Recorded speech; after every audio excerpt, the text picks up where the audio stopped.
We are ready to go with standing committee meeting, so I will now call the meeting of Public Works and Safety Standing Committee to order. And we want to welcome everyone to the meeting. Public comment is welcome, and anyone wishing to speak on any item may do so when the item is up for discussion. You would have up to 3 minutes to state your comments.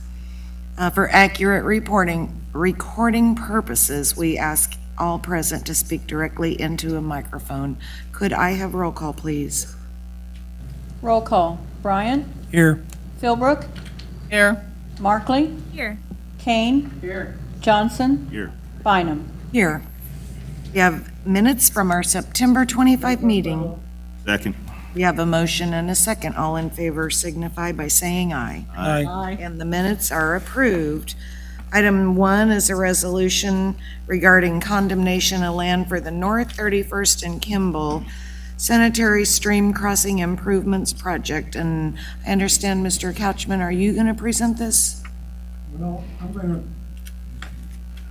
I have a brief statement that Ryan Haga prepared for me. This survey resolution is required under Kansas law as a prerequisite for any condemnation action that may be required for the project. It declares the project to be a necessary public improvement, authorizes the unified government to conduct a survey to determine the land necessary for the project, and authorizes the submission of a condemnation ordinance if needed. And Chris Finger from Public Works is here to answer questions about the project, I understand. Does anyone from the committee have any questions about the project? Move to approve. Okay, we have a motion and a second. Could we have roll call on this item? Roll call. Brian? Aye. Philbrook? Aye. Markley? Aye. Kane? Aye. Johnson? Aye. Bynum? Aye. And that motion carries. Thank you. Item 2 is a resolution for condemnation of land for Inland and Holiday Drive sewer main extension. And do you have a comment for us on this project? I won't read it again, but it's the same as number 1. Statement. Move to approve. Second. We have a motion and a second on this project. Roll call on this motion. Roll call. Brian? Aye. Philbrook? Aye. Markley? Aye.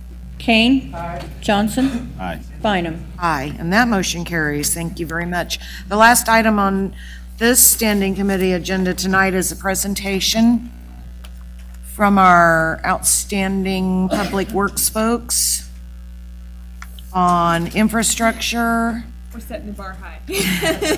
That's right. Infrastructure projects for 2019 to 22, and I'll just remind everybody here and the public watching that at last month's Public Works and Safety meeting, we had the 2018 update. So now we're doing 2019 to 22, and I'll turn it over. Mr. Tobin, you want to kick us off? Thank you, Commissioner, and good evening to you all, and thank you so much for the kind words that we will try not to let go to our head. Tonight, as you stated, we're presenting the out years. After last month, we did the 2018 projects. These projects are some of them are a little iffy going out. We're waiting on grants or further design and planning, and the guys here from engineering are going to run through most of the stuff with you, and then I'll do the building projects at the end. Okay.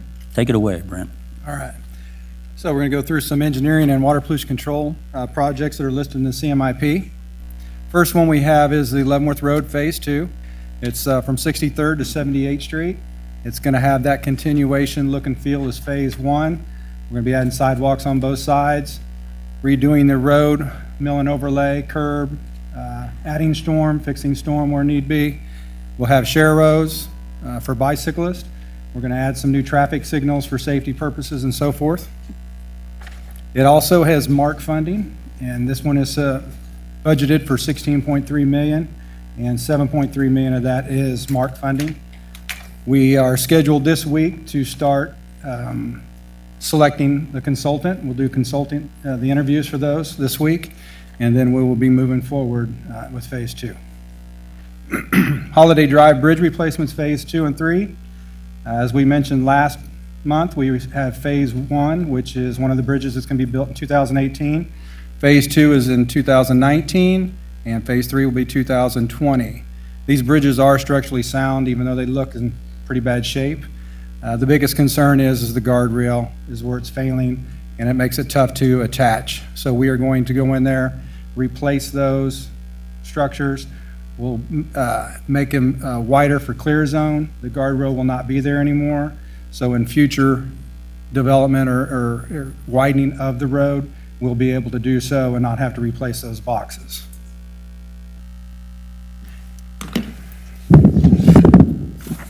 Also Troy Shaw, county engineer. Going to talk about a couple of the future projects that we're looking at currently or maybe looking at in the future transportation-wise. Start off with a couple intersections on Hutton Road at Donahue and then also at Leavenworth. Next year, as we mentioned last month, we will be redoing Hutton Road from kind of Georgia-ish, where it kind of stopped off by Walmart, down to just short of Leavenworth Road. So we're looking at what improvements need to be made to that intersection. We currently have contacted a consultant and are working through the scope on that project as to, and it's kind of going to take us to 20-ish% plans, and they will be helping us determine what the layout of those intersections should be, what would help accommodate traffic for future development, and how those will work. A couple other ones, 72nd Street improvements. Yes, ma'am. Yes, sir. Yes, sir. On the Hutton Road, realizing that we're going to have a fire station out there and some very large trucks, I think a roundabout would definitely be out of the question. Thanks for bringing it up, though. We will be looking into that. Appreciate the comment. Commissioner Philbrook, did you have something also? No. Okay. Okay, thank you. Thank you.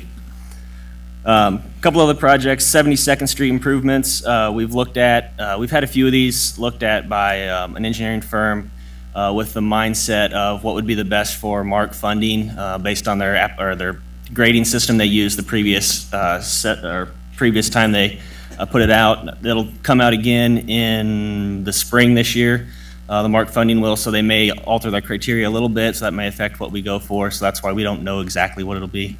It'll probably come under complete streets then this time, so we'll have sidewalks with it. Yes. Most likely any streets we do will have some sort of sidewalk component to it, so yes. Thank you very much.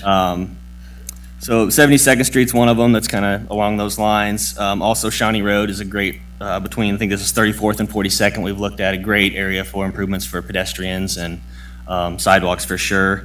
And then I also want to point out State Avenue and Village West Parkway. We've looked at design on that and what we need to accommodate traffic now and in the short-term future.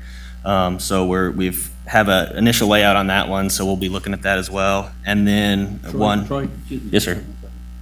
On Village West Parkway and State Avenue, that improvement is, if you'll remember Bill Heatherman when he was here, that was a pet project of his. But it's also tied into whatever the state is going to do at I-435 and State Avenue and I-70 and I-435. So that we're hoping that the whole thing will be designed and move forward together, and we're working on that with KDOT. Originally, most of the talk was to the west of the changes, but now because of all the building, I guess you guys have decided to include the east side of 435 in the changes too. Is that correct? You know, Commissioner, having come from the east side, we've never really left the east side out completely. You didn't show a lot of that planning, sir, in the original plans. Nice try.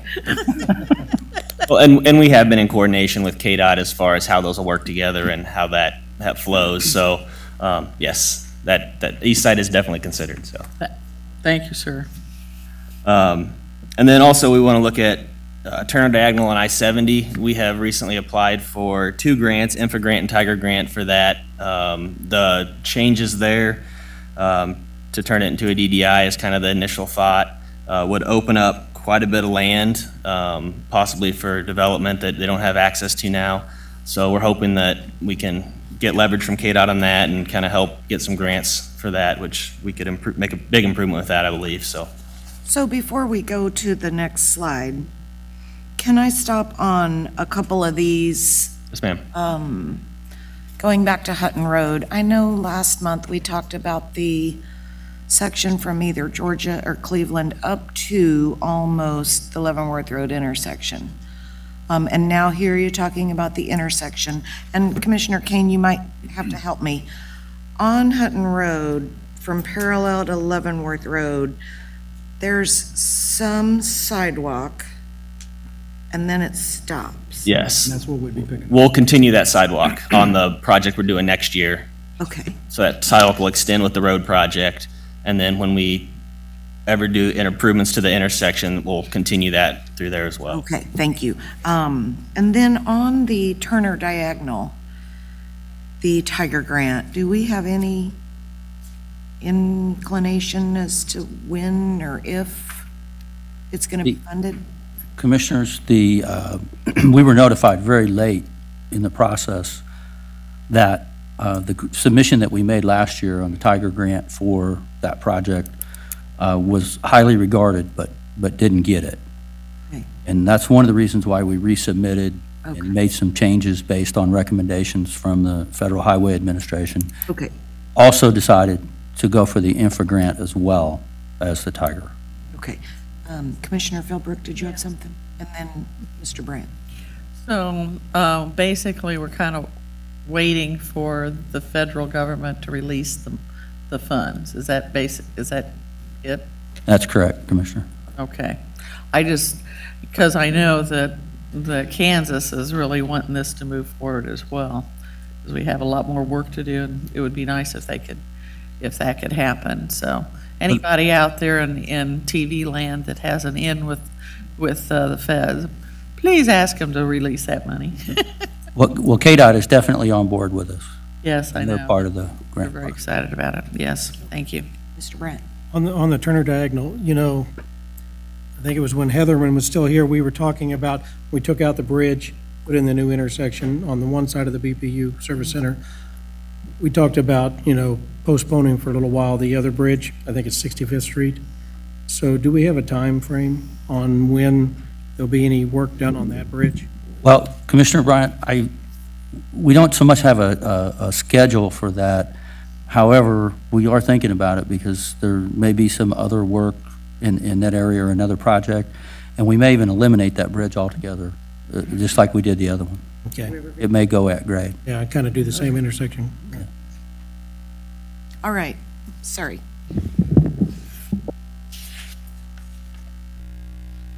Also going to mention a couple things. As we move forward and the way we look at things in the future, we're trying to lean towards a more proactive approach instead of a reactive approach. And in that idea, we're getting ready to start and have started a few master plans for the county for different areas. We've heard before our stormwater master plan is underway. We've actually had a couple meetings with the consultant getting things lined out on that to get started on that, along with the rate study that's semi-related to that as well to help fund projects in the future.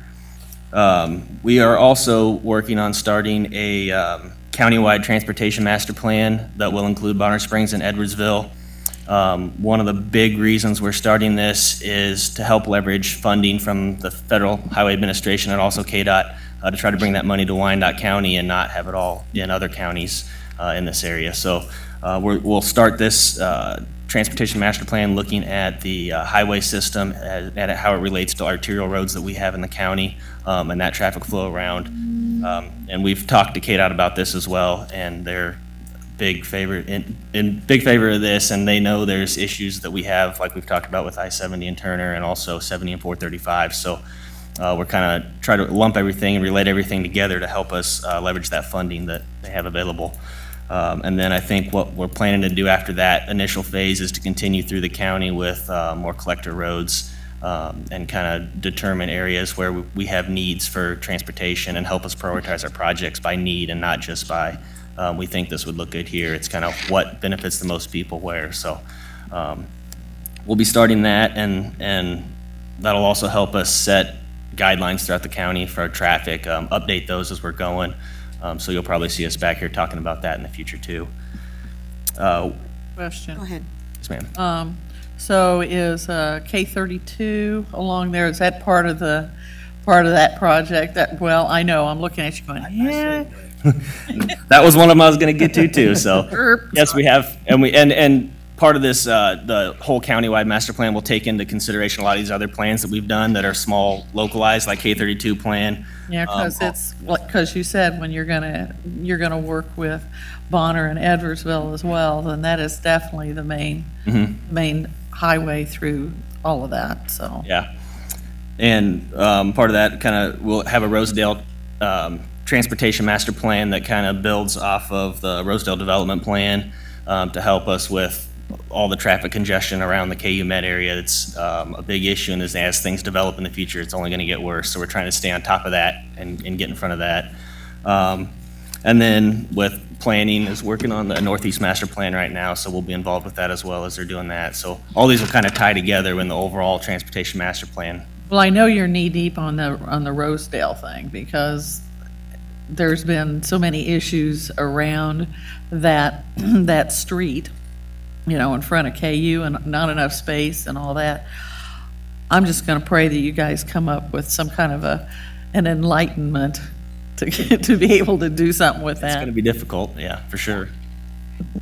And then we also want to make sure we mention the Census Tract 422. We have been working with SOAR and the initiatives there, and we have plans. We've worked with Melissa quite a bit, kind of line out what we're going to do, and we're working on how we're going to incorporate that into some of our projects as we move forward. So just a couple things we're looking at right now as we move forward with the planning of our system. But just quickly, Commissioner Johnson,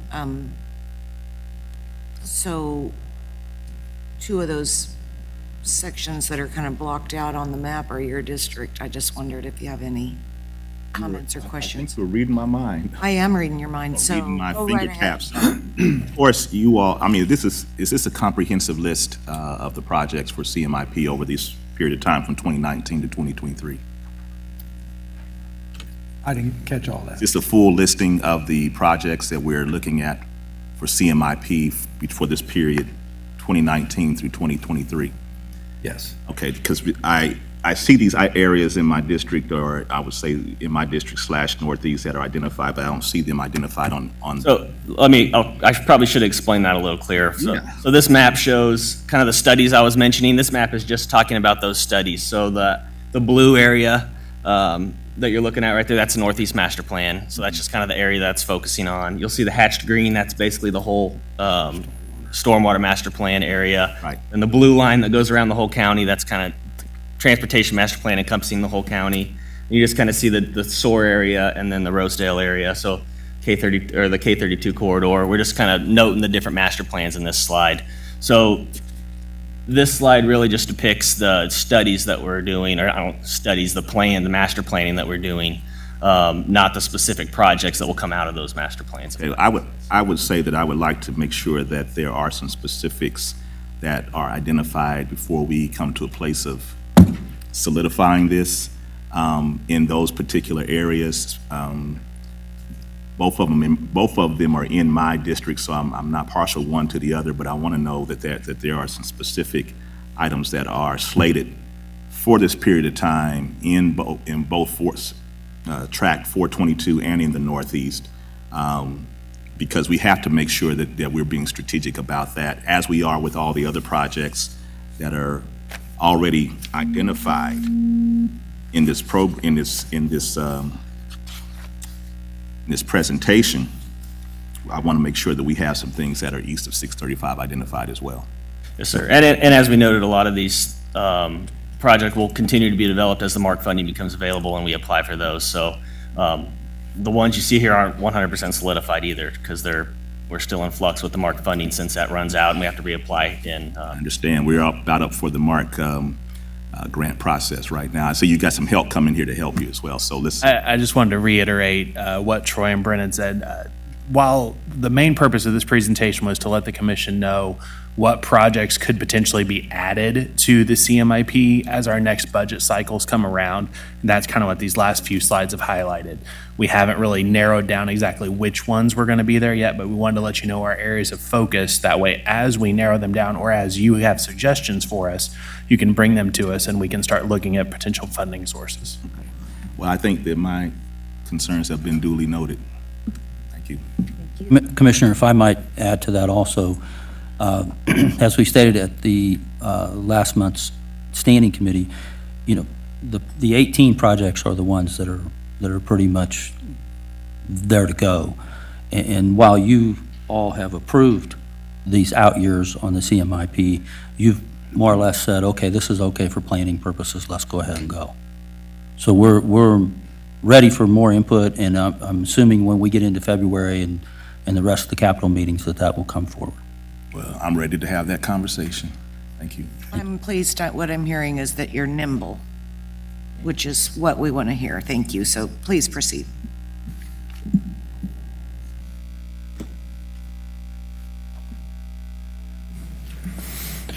So just to reiterate, I'm just going to hit on a couple projects that we're looking at in water pollution control. We're still doing the ongoing annual projects. We're doing those to a larger degree in general. As you've already heard, as we presented in the IOCP and in the last presentation we did, a lot of those projects are starting next year and continuing on. The first couple projects I guess I just want to hit on is the Wyandotte treatment expansion, which you heard about and you're aware of that, I'm sure. It's about $27 million out on the existing site out by Lakeside Speedway. There is also, that's what the little inset is, gravity interceptor line that will run along the 435 corridor from roughly Donahue Road down to the treatment plant site. So that's about 2 miles of pipe, another $5 to $6 million for that project. Those two are both slated to be online at the end of 2021. The other project I just want to hit on, which we already have some money set aside in the budget. It was a preliminary placeholder, so to speak. We're currently doing a study to really figure out what the real budget is. It looks like it's about $20 to $30 million for solids handling improvements down at Call Point Treatment Plant. This is a building we just put online within the past year. That's a dewatering facility. The bulk of the 20 to 30 million would be rehabbing the old digesters down there. The point of the project is to give us operational flexibility, disposal options for our sludge other than just the landfill. Right now, we just have raw sludge that comes out of the process. We used to burn it in the incinerators, and it was an inert ash we could take to the landfill. With the raw sludge, we're really locked into only having the landfill as an option, and it's created some operational difficulties for us. Likely, we would, with the rehabilitation of digesters, we'd open up the opportunity to maybe do land application with it. And so, as we're looking at this, we're also talking with KCMO. They have a treatment plant down by us. So we are looking at regional options, but along with the $20 to $30 million in capital investment, we're looking at almost having an offset of that in operational savings. It'd be about $750,000 to $1 million a year in operational savings. So like I said, I think we have about $13 million in the budget right now through 2021 or 2022. Depending on how the study goes and what it looks like, we'll probably be increasing those funds needing to, but it's several years out.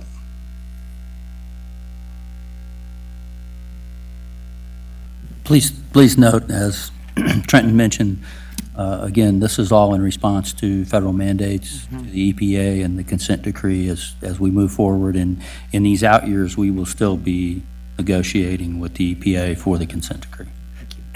And the landfill restrictions too have come about. I don't know how familiar everybody is, but down in Shawnee, there's been quite an outcry of the odors, and so they restricted their ability to accept sludge from municipalities across the region.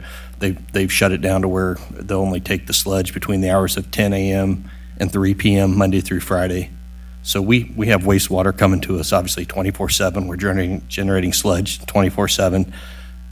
So is everybody else. And when the gates open at 10, it's kind of a race to try to get out there, and we're storing it in the meantime. So that's really how it's impacting our operations, is having to do it in that manner to where we can only take it at certain times. All right. This is me. At the last meeting, we mentioned the Juvenile Justice Center and that we were moving forward on that. This is a a relatively new format that we're going to use with this project. And it's a very large construction project, and we've gone construction manager at risk. We've made the selection, and we are in negotiations with the selected team. We haven't finalized all that out yet, but we did finish it. They will be our partners moving forward in the construction and design. And as we told you at the last meeting, basically in 2018, you will see the construction of the parking lot to the west of and behind Memorial Hall. You will also see other improvements in that block. And then hopefully we will start some of the work on the actual construction site for the Juvenile Justice Center, which, as you know, is to the west of the current court services building back in the parking lots, bordered on the west by Alice Court, on the south by Ann Avenue, and on the north by Armstrong. Again, this is a large project, $25 million. I don't want to be redundant. We went through all the details with you at the last meeting on that one. If we could go to the next slide, please, or unless there's some questions on the Justice Center. As you know, we have 4 main buildings, as we like to say, between Jeff and I and John Kelly, and that is the courthouse, the city hall, Memorial Hall, and the court services building. And of all these buildings, the courthouse and Memorial Hall are our main legacy buildings. We are addressing and have addressed quite a few of the problems in Memorial Hall, not all of them. As we move forward in the future, one of the things we'd like to bring to you all to discuss and to move forward on will be improvements to the courthouse itself. A number of years ago, we tried to do the improvements to the 4th and 5th floor. That project was stopped due to some funding problems at that time. That's where the old jail was located, and that will be a very extensive and expensive project as we move forward. Also, with the court services building, the decision, we don't have a ready recommendation for you right now whether to replace or renovate, but that day is coming where we'll be coming back to the commission to say, here's what we think we should do to this building, et cetera, and as we move forward, and exactly what that site's going to look like and what the whole complex is going to look like. Part of the juvenile justice project as we move forward will be some consolidation of the courts into just the courthouse building itself, with the Juvenile Justice Center picking up some of those services now that kind of move between the 2 buildings. So this will be good moving to the future. Also, this building, as you all well know, has its own issues. John Kelly and Jeff and I will be coming to you in 2018 with the recommendations from the structural engineer as to what needs to happen to the tower in this building and what we need to do to make sure that it's stabilized and that we stop the water coming into the building. Now, that's not to address the problems with the West Plaza or the future possible improvements to the building itself. That's just stuff to make sure that we're safe. Additionally, also the communication center is going to need substantial work done to it as we move forward. That's basically our report. Are there any questions? Questions from the committee? All right, well, we know there's plenty of work to do.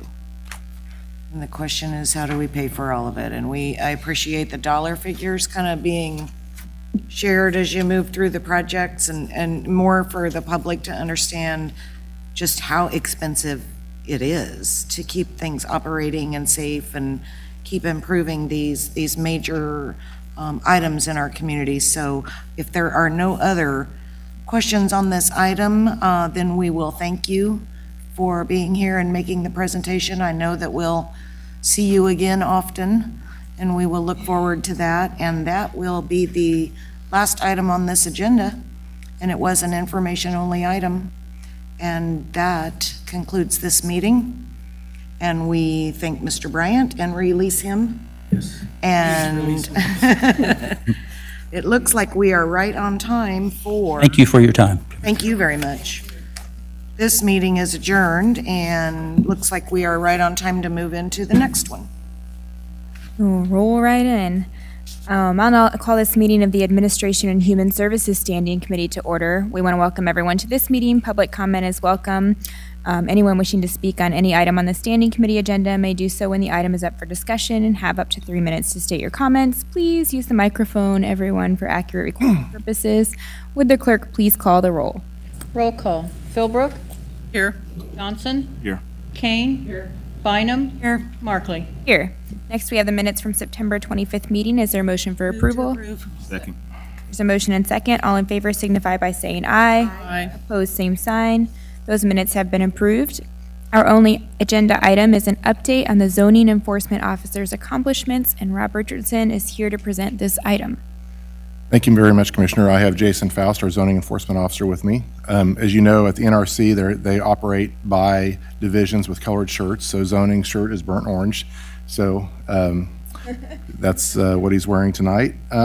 You have a little bit of information in your packet, but I wanted to highlight 3 or 4 items. One of the first things that we asked Jason to endeavor to do was to contact businesses about common sign violations and common landscape violations. So he sent 3,000 letters out to business and property owners of commercial property and explained it to them what the common sign violations we were looking to eliminate were and what some common landscape violations were. The common landscape violations is really part of the SOAR initiative because working with folks at the NRC, we knew if we were sending out that many letters, we ought to kill 2 birds with 1 stone. So we worked together with them to get that letter out.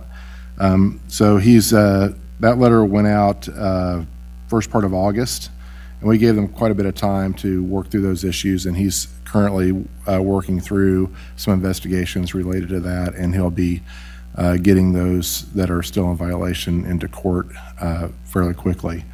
One issue that's kind of hampered us over the last couple of months is political signs. So those should all be gone now. So for those of you that might have signs out, your time to get them out of the right-of-ways and out of the yards is now. So Okay, boss. I'll go out this weekend. I had all mine in yards. And they're in yards or in the right-of-way. Your time is quickly coming to an end for those, so I appreciate your help in getting those out of the way, and that will help people when they rebut back to us. Well, they've got their signs out there, so that we can move forward with that now. Finally, we, as you noted from an earlier standing committee meeting, we have sent letters to those with short-term rentals through Airbnb or VRBO saying, please come in and get your special use permit. And I think we have 1 or 2 of those in for the December Planning Commission meeting already. So with that, Jason or I would be happy to answer any questions you might have about the duties of the zoning officer. Commissioner Bynum? My question is, in general, could you give us 1 or 2 minutes or less on the overarching goals of having this position? Well, one of the things that we experienced over time was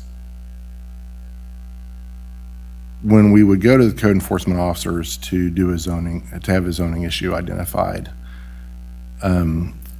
we did so few of those with them because they were busy and we tried to deal with them in other ways that they didn't understand the codes. And I would, or myself or somebody on my staff would have to go in and basically write the specific issues out for the ticket. They would issue the ticket. I would have to come to court.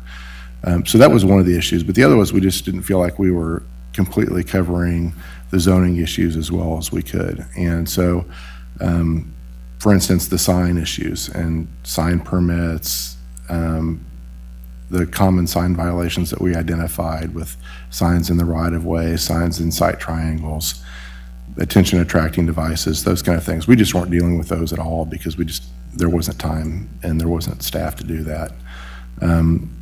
it's also, the other part that Jason is doing now is starting to take over the final site plan inspections from Byron.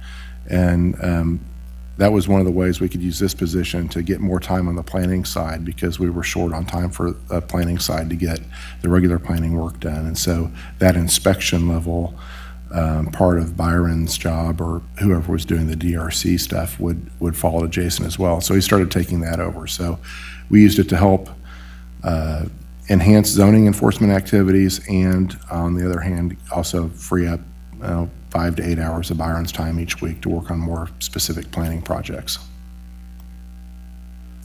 So, follow-up, do I have this right, that if we have word from the community, or we have some sense that a property is being used inconsistent with its current zoning, then this is our go-to? Correct. You could email me and I'll forward it on to Jason, or you can email him directly. Either way. Okay. Or I think you can put it into the new 311 app and it will get to us that way as well. I will do that. Shameless plug for the app, everyone. Any other questions from the commission? Is there anyone from the public wishing to address this item?